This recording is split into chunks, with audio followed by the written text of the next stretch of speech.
forged on the gridiron in September. Perfected in the magic of March. For the fans who love the crunch of the pads, prefer a dunk, and expect nothing but the best. It's Bigger 10. Here's Steve Dace.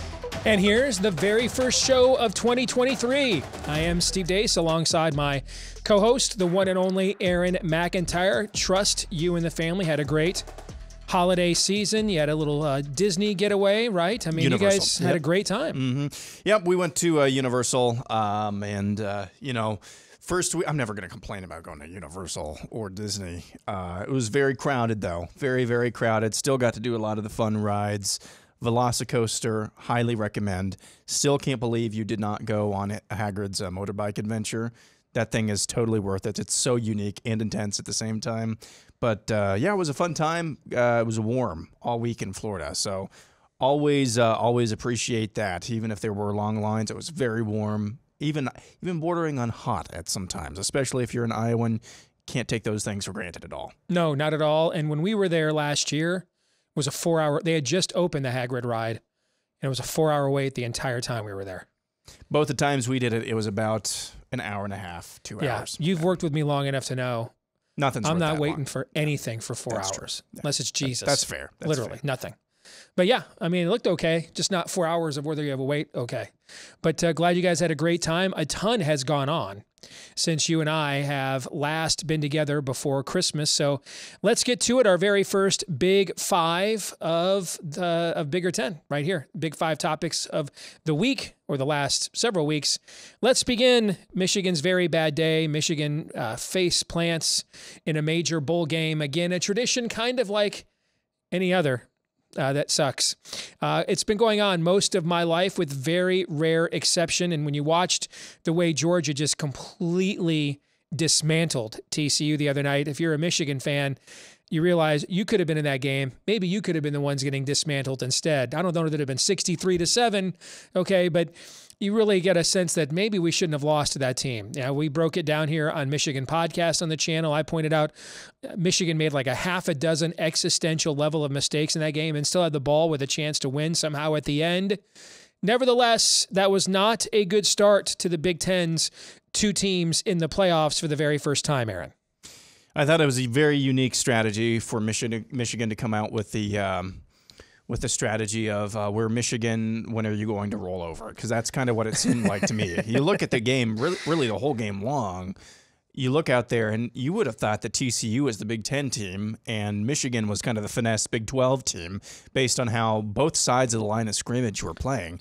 That's just anathema to me and to Michigan fans as well. I know I was talking to one of them, not you, just could not believe what he was seeing from the offensive line, and I couldn't either. That line has been stout. I mean, more than stout all year long, last year as well. Just could not believe it. So I just think that Michigan, for one reason or the other, maybe they started reading their own headlines and clippings and things like that. They did not take TCU seriously enough. I think it's possible the inverse of kind of the dynamic that I explained or laid out prior to last season, the 2021 season, might have played out here. Whereas I said going into 2021, you've got a lot of highly touted, highly ranked, really talented young men being trashed and spit upon rhetorically all offseason long. They got to take that. And then they're just going to go out there and just realize, you know what, you're right. No, they're not going to do that. And you saw that kind of come to fruition. They had a chip on their shoulder all season last season. I think the inverse might have happened. Now, I think it's simultaneously possible to say they didn't take TCU seriously enough, and they showed a lot of character actually coming back and making that a game. Because 3 or 4 times they could have just said, that's basketball season or hockey season, whatever you guys are on to now. So, credit to them for making it a game and making some plays. But, just nothing to say other than a complete and total face plant at the end of the day. almost anything that can occur in a college football game happened in the Michigan TCU game. I mean, the game felt like it was an entire movie trilogy in one game. Brother, let me tell you, as a Chiefs fan, you don't get used to the feeling. You just don't. You just don't. I mean, we play like half of our regular season games are like that. Most of our playoff games are like that. We only play in weird games. You don't get used to the feeling, okay? Now, I will say this as well. That game kind of felt like I think it was the 2019 AFC Championship game where D Ford was offsides. If he wasn't offsides, the Chiefs go to the Super Bowl. Oh, yeah, giving Tom Brady another down. So close, so close. That's kind of what this game felt like. It's like we were so close. We should not have been in this position to begin with.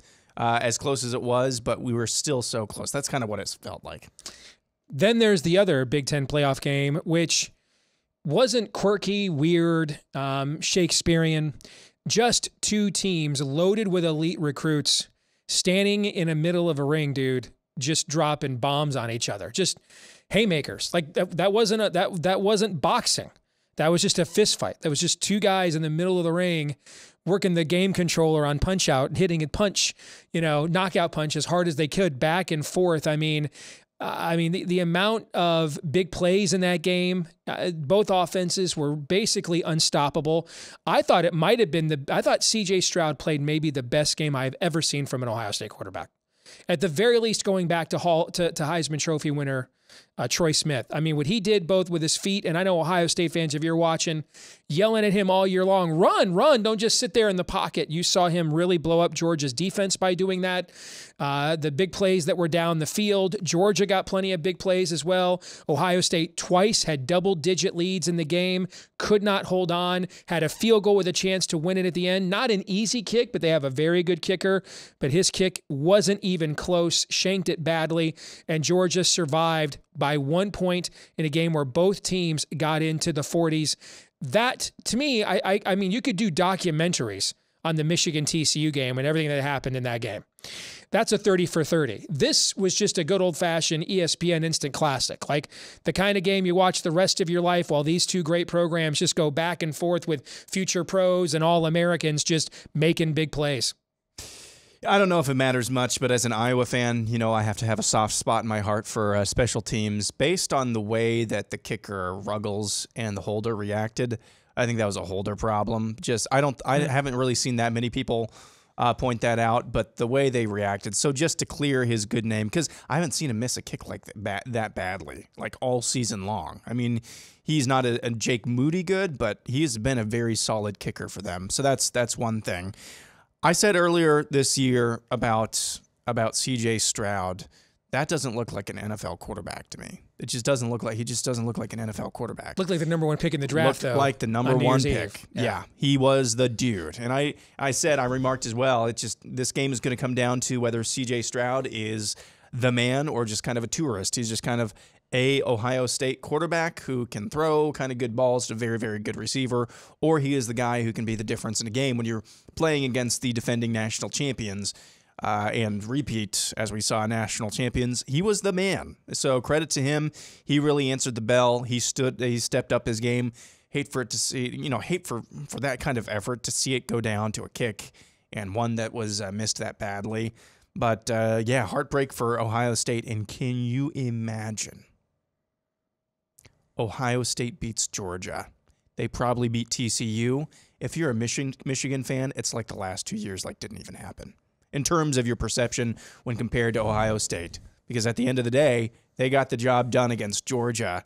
And yeah, you won the Big Ten a couple of times, but we won the national championship. Good thing I don't have to imagine that. You don't have to imagine that. Good thing I don't have to imagine that. But you were imagining that on that Saturday night, I'm sure, a few times. Let's park it here for just a second, have a broader discussion about the perception of our league and what reality is and whether that matches up with perception. So, the Big Ten is traditionally a defensive league, a physical league, a line of scrimmage league.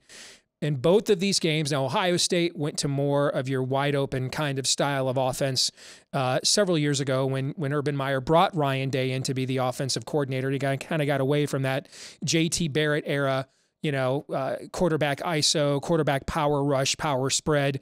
Michigan is a spread team, but runs a lot of old school football.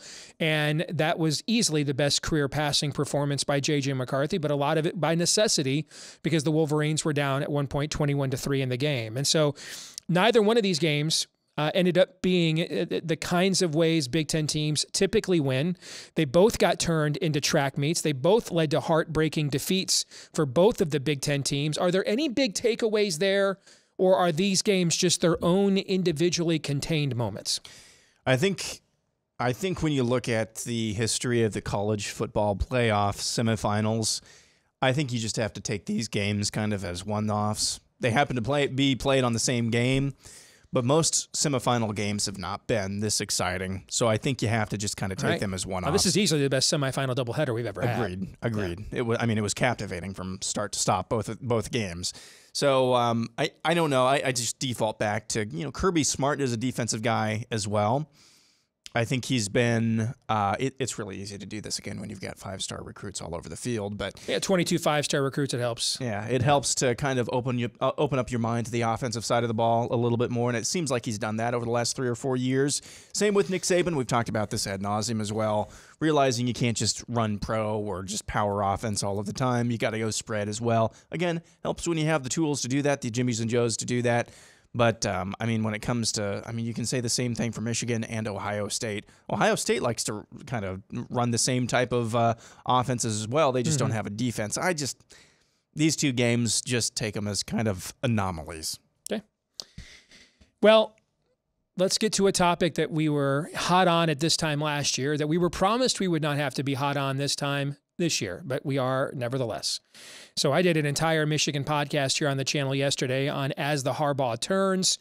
He promised last year he won't be pursuing any more NFL jobs. He'll be the Michigan coach as long as we want to have him. Vowed that at the Fiesta Bowl teleconference. He'll be back enthusiastically coaching Michigan next year. Put out a statement on his Twitter account on Friday that he plans to be the coach at Michigan next year, and then went out and did a 2-hour interview over Zoom with the Denver Broncos. So here we are. I did an entire episode about this yesterday. No need for me to rehash all of that. By all means, go watch Michigan podcast to get my 15-minute rant take on the entire matter. But Aaron, it is now time for our viewers to hear from you. What's your kind of outsider but Big Ten interested perspective on this? Just make up your mind. Big Ten interested. Coaching changes. Yeah, you can be excited, but generally you want stability in your program. So outside of Michigan, if I'm an Iowa fan or let's just say a Penn State fan, you want as much turmoil at the big dogs as possible because eventually that makes it easier for you to have some success at the highest level. So yeah, burn Michigan, burn. That's what I would say. To some degree, we need you to be good every now and then, but to some degree. But just trying to put on my, even-handed hat here. You can't do this every single year. I don't think there's ever going to be a dynamic where recruits are going to look at Jim Harbaugh doing interviews for the NFL every offseason and just say, that's Jimmy being Jimmy. He'll be here next year. There's never going to be a dynamic where that happens. So he needs to make up his mind. To me, this is a Jim Harbaugh issue. I don't really care how much money you put on the table. He needs to make up his damn mind. Be committed one way or another, because at the end of the day, this is a commitment issue. What was the analogy you used? Gwendolyn or Guinevere? Guinevere loves both Lancelot and Arthur. Lancelot and Arthur. Yeah, you can't do. Can you do that in a marriage? Well, honey, I love you, but I love this other chick over here a lot more. No, that's going to end up in disaster. So this is at its heart a Jim Harbaugh issue. He needs to decide what he wants to do and then go do that. Because eventually you're going to end up hurting a lot of people, and financially, whatever. You're going to end up hurting and harming, I think, a lot of people who are relying on you for fill in the blank. So this, to me, I don't really care again how much the contract is, or whether or not they renew him, or what the buyout is. He's got to figure this out and have some commitment one way or another. Ready to talk some hoops? Nope. Great. So we'll be talking more basketball, obviously, in the weeks to come here. But the Big Ten has 13 teams or no, 12 teams, I should say, in the top 100 of the net rankings, which is the only ranking that matters. That's what the NCAA Tournament Selection Committee uses to select and seed the teams for the field of 68. This is the first time ever, Aaron, that there were no teams undefeated in league play after the first week of January. That had never happened before. And this is my mantra for this year. Unless you're Minnesota, okay? And, I don't know. I mean, Nebraska got rolled last night by Illinois, but Nebraska's already got 2 league wins, and it's only averaged 5.9 league wins since coming to the Big Ten. So I guess we'll put Nebraska in there for now, but I think they're better than Minnesota, but we'll put them in there for now. Unless you're Nebraska or Minnesota, you're never safe, and you're never dead. I mean, you are literally, the Iowa program, did it not look like your season was dead a week ago? Then Iowa turns around and beats Indiana and wins at Rutgers in the same week. You're never dead, and you're never safe in this league this year. I think at the end, absolutely we're going to see a team. It's going to be 15-5, 14-6 is going to end up sharing this championship, I think, when it's all said and done. Yep. So just looking at this off the top of my head here, it looks like 7 teams in the Big Ten this year, as where the date or the time we're recording this, have a record of either 2-3, 2-2, or 3-2 in the Big Ten. So that's what, half the teams. There's 14 teams in the Big Ten. That to me, we've been talking about this, and this is I don't want to say lazy debate because it's relevant, but is this mediocrity or parity? This year, I've seen a lot of mediocrity in Big Ten hoops. I've seen it everywhere in college hoops. Yeah. And yeah, regardless of whether it's, that's just, it is what it is. So I guess one man's trash is another man's treasure, beauty in the eye of the beholder. So you could call that parity, but man, I just don't understand. I don't understand how just looking at my Hawkeyes, how you can go from the biggest point spread upset in college basketball history, losing to Eastern Illinois. You remember that happened? Yeah. I tried to wipe that from my memory. Going from that to lose and getting blown out. I mean, you weren't actually blown out by Penn State. You made a game out of that, blown out by Nebraska, and then coming back from 21 down against Indiana, and then winning at Rutgers, the first team to do so without trailing in like 3 years at the rack. That doesn't make any sense. And I think you can find similar threads throughout the Big Ten. I think the biggest surprise to me this year, though, undoubtedly, Northwestern. No doubt. Yeah. Northwestern. This is not so when I was growing up into Iowa basketball, I think this would have been 04, 05, 06. Northwestern basketball, at least from my perception, who knows if that was true, but just thinking back, it's kind of the same as Northwestern football. You got a bunch of guys, a bunch of thick ankle guys who hopefully could shoot the basketball really well. And if they didn't, you had no chance that night. And if they did, they could knock you off that night, at least if you were Iowa. That's not the case with this team. They've got a lot of dynamic players right now, and it's interesting to see. I'll see kind of what your overall picture on them is going forward, and would you rather? But I think that's probably the biggest surprise to me. So we're not even to mid-January yet. Northwestern has already done something in basketball it hasn't done since 1966. Beaten Michigan State, Illinois, and Indiana in the same season, and 2 of those were on the road. So yeah, there you go. That speaks to what you were just talking about. All right, one more item here, and it's back to football for a moment. Of course, we have this new TV contract coming in later this fall for Big Ten football that includes, just like with NBC Sunday Night Football, NBC Saturday Night primetime football for the Big Ten each and every week. And the announcing team, according to the New York Post, is set. Todd Blackledge will be brought over from ABC ESPN, of course, the former great Penn State quarterback of their 1982 national championship team. He'll be doing the color with Noah Eagle from Fox Sports. You might know his dad, Ian Eagle. You ever heard? He called NFL games for years, right? Yep. Have you ever heard Noah Eagle call? I saw him do some like the FS1 games this year. Yeah, he's very good. In fact, I thought it was his dad. Yep. I was like, dude, we got Ian Eagle to do Nebraska and Georgia Southern. How'd we get that guy? He's 26 years old too. It sounds just like his dad. He was really good. Yeah. So that appears to be the team, according to the New York Post and others, for NBC Saturday Night Big Ten football. Your thoughts? I like it. ESPN seems to me is in a spot where they, I don't know, with the rise of Big Noon Saturday, they're now poaching Chris Felica. Right. Kirk Herbstreit has his toes in the NFL now. They lost their number 2 talent.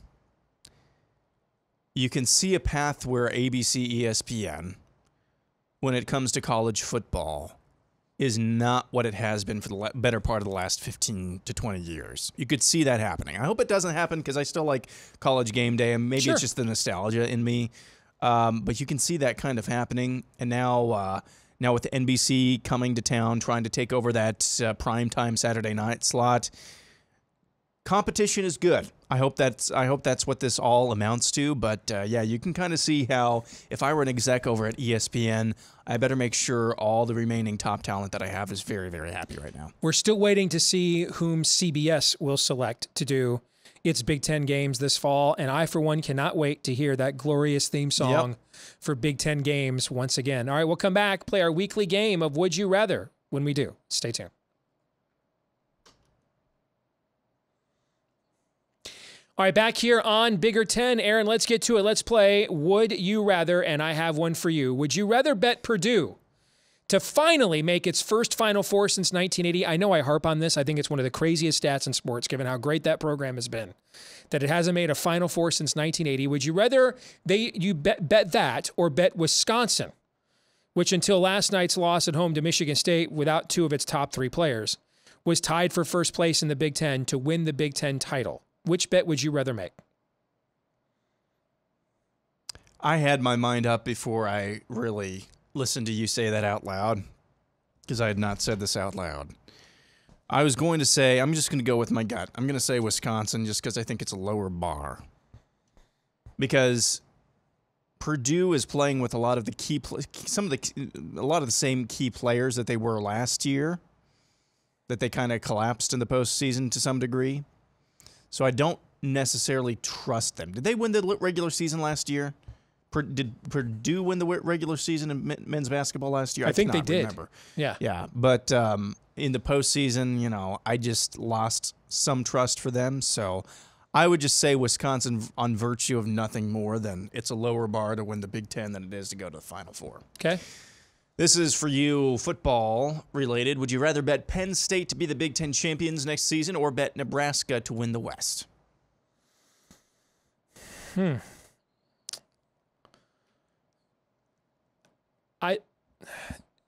State will absolutely be a preseason top 10 team.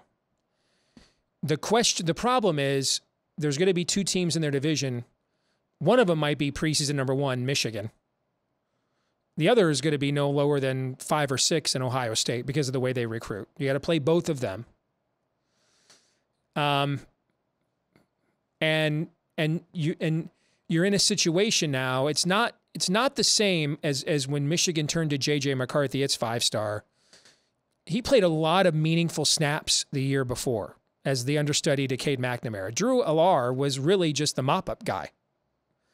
He never really got a lot of, game hinging, meaningful snaps this year behind Sean Clifford. It was Sean's team. And so how quickly can he get it running? And I think the West is going to be as wide open as I've ever seen it, looking at some of my early numbers. I mean, and you got the transfer quarterbacks that I was bringing in with Cade McNamara. Wisconsin has brought in some transfer quarterbacks. Nebraska did as well. I guess I'll still go with Penn State. But that took me longer to make a decision than I thought it was maybe going to. For a division that's always wide open, this coming last year of the Big Ten West might be as wide open as it's ever been. Yep. All right, for you. Would you rather bet Penn State to win the national title next college football season, or a Big Ten West team to finally win the Big Ten championship in the final year of divisional play? Man, I would rather bet the Big Ten West to get a team to finally win the championship. Again, lower bar. Now, do I think it's likely? No. But again, Penn State, you got to go through Ohio State and Michigan and a semifinal foe and a final foe to win the national title next year. In other words, a lot more variance there. Yeah. Maybe Iowa will come out with even newer route trees for their offense this year and have a competent offense to pair with that defense that would give them a chance. January, are you starting the route tree smack? 227 days until August 26th, which is when I assume week 0 will be. So I just think the bar is lower, even if it's just as unlikely. Final one is for you. Would you rather fade Northwestern basketball or fade Rutgers? If I had to, I wouldn't. There's not too many teams I want to fade in the Big Ten because of what I just said. You're never dead and you're never safe. But given the choice you gave me, I would take Northwestern because we've seen more consistent performance from Rutgers. They've been an NCAA tournament team. Rutgers hadn't been to the NCAA tournament since my senior year in high school. They've been the last 2 years in a row. And it would have been 3 years, the COVID year, but we didn't have a tournament.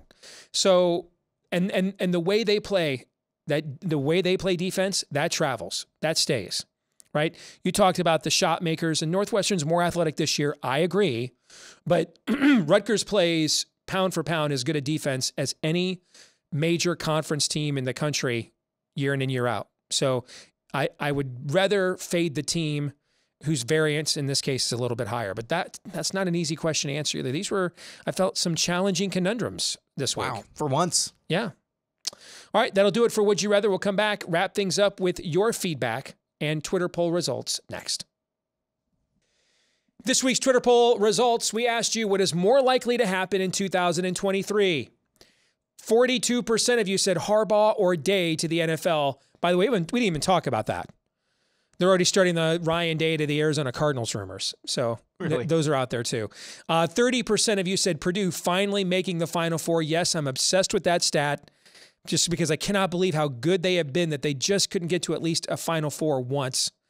16% of you said Penn State making the college football playoff for the first time. And 12% of you said the Big Ten West finally wins the Big Ten title. Which of those do you think is the most likely to happen, Aaron? Harbaugh or Day to the NFL by virtue of nothing more. So Purdue finally makes the Final Four. High bar to pass. West team wins the Big Ten title. Between those two, I would take the West because it's not a high bar, not as high of a bar to pass. Still have other options, though. Penn State, yeah, I can see that happening. Harbaugh is just so mercurial. I just don't know. And I don't know. I don't know about Ryan Day either. I really don't have a read on him. I know your read is that he's kind of the mad scientist, drawing up plays, kind of more NFL-style guy. I don't have any read on him. Like if I'm the Houston Texans, I go to him right now and say, we're bringing you in and you're drafting C.J. Stroud. And you develop him and you've got a 5-year contract to match his 5-year contract here as an NFL quarterback with the number 1 overall pick, and go get him in the weakest division in football. That's what I would do. Yeah. So I don't have a read on him either. So I think of all of those are the ones that I'm least confident or most confident have some sort of shot in reality of happening. Because I think Bryce Young's going to be the number 1 pick. Not by the Bears, but whoever they trade that pick to. And then if I'm the Texans, I'm sitting there at number 2. I'm bringing in Ryan Day and telling him to draft C.J. Stroud. That's what I would do. All right, let's get to our feedback of the week.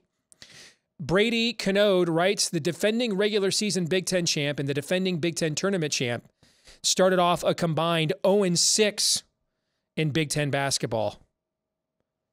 And he's right about that. Who won last year? It's funny. Here's what happens to you when you get older. As you get older, you're going to learn. You remember stuff that happened 20 years ago better than you remember what happened last year. That's what happens.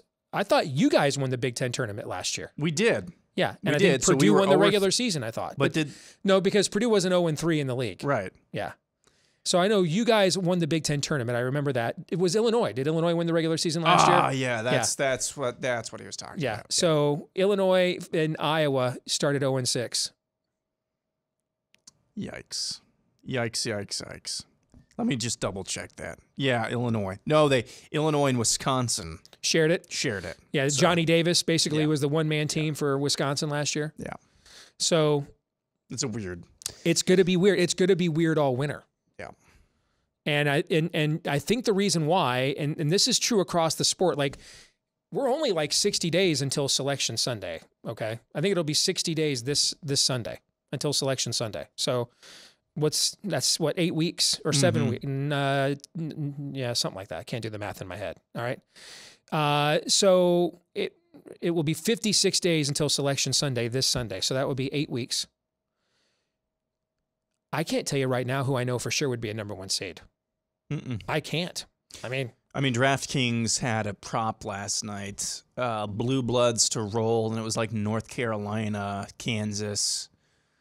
There were like 2 other teams. I'm like, do I look like a moron to you? None of these teams are going to, not like you can't count on any team right now. Gonzaga has struggled multiple times. Who was it that just got, was it Kentucky? Yeah, I think it was Kentucky. Kentucky just got beat at home by South Carolina, who might be the worst Power 5 team in the country. So, makes the Eastern Illinois loss, Hawkeye fan. No, it doesn't make it less painful, but it puts it into perspective this year. Dude, we lost at home to Central Michigan as a 22-point favorite, then turned around and started 3-0 in the Big Ten. What does that tell you? Weird. It's a weird year. It's going to be a weird winter. We'll be here to talk about it right here on Bigger 10. Don't forget to like, rate, subscribe, share, 5-star review, however you watch, like here on YouTube or listen like on iTunes. Help us to find more Big Ten fans just like you. And you can keep up to date on what we think about things Big Ten and more in between episodes by following us on Twitter @Bigger10. For Aaron McIntyre, I'm Steve Dace. We'll see you next week.